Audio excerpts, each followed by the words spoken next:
স্বামীর কাছে হাতে নাতে ধরা পড়লো স্ত্রীর পরক্রিয়া সম্পর্ক। দেখেন, ঢাকা একটি হোটেলে, তাদের বাড়ি হচ্ছে পাবনার ঈশ্বরদীতে, অথচ তাদের দুইটা বাচ্চা আছে। এই দুইটা বাচ্চা কি দোষ করেছে? আজকে পরক্রিয়া এমন একটা বিষ সমাজে ছড়িয়ে গেছে।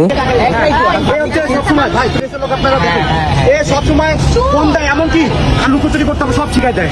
আমার নামে কিভাবে মামলা দিতে হবে সব শিখাই দেয়। আমার বাসা হচ্ছে ঈশ্বর দিতে। 7 দিন ছুটি নিতে ধরার লেগে। আমার কুড়িগ্রামে, আমার এলাকায়, আমার নিজস্ব বাড়ি কুড়িগ্রামে, একই এলাকায় বাড়ি। ছোট ভাই সাথে ভাবি সম্পর্ক হাই হ্যালো হইতে পারে। আমার পরিবারের নামে ব্লেম দিয়ে তাকে সে কনভিন্স করছে। ভালো করে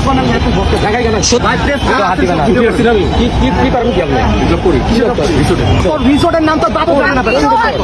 চুপ করো, তুমি আমার জীবন শেষ করছো, আমার দুটা বাচ্চার জীবন শেষ করছো। কেউ কোনো কথা বলবে না। জীবন নষ্ট করছে, দুটা বাচ্চা জীবন নষ্ট করছে। ভাই ওটা আমি কিছু করুন না, ওর বিয়ে দিয়ে দেয়। আপনার আপনিও নাকি বিয়ে করবেন? বিয়ে করবা? রিসোর্টে চাই। দুদিন আগেও সেই রিসোর্টে মাওয়া গেছে। এরপরে যাচ্ছে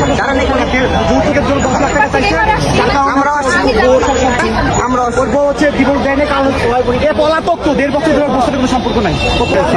ওর বাপ মা পর্যন্ত জানে না, এত পরিমাণ আসামি।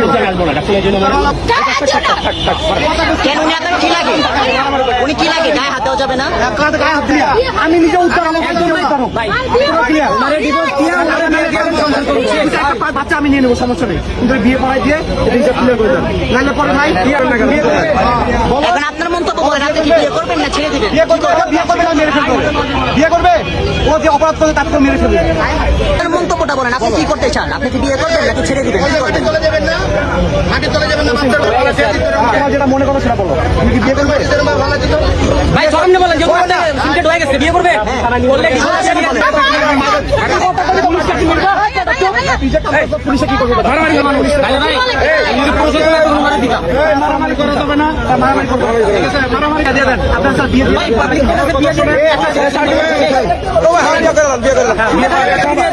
আপনারা সবাই কথা বললে তো হবে না। অবশ্যই আমি সমাধান চাচ্ছি। দাঁড়ান, আমরা পলাচ্ছে শেষ হবে না। আমরা থানার গাড়ি ডাকতেছি, থানায় যাবে, প্রমাণ দেখে সিদ্ধান্ত নিব। এখন কেউ চিন্তা হবে না।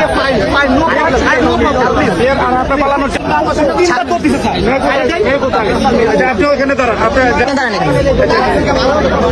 ভাই আমার দুটা বাচ্চা, মোবাইলটা বাইক করে ফোন বাইর করবে না। তোর ফোন ভাই ফোনটা নেন না, শেষ করে আপনার ফোনটা বাইর করেন। আপনি স্যার ওকে ধরেন। ঠিক আছে, যাই না কোথাও। আচ্ছা আমার কি করতে হবে আমাকে বলুন।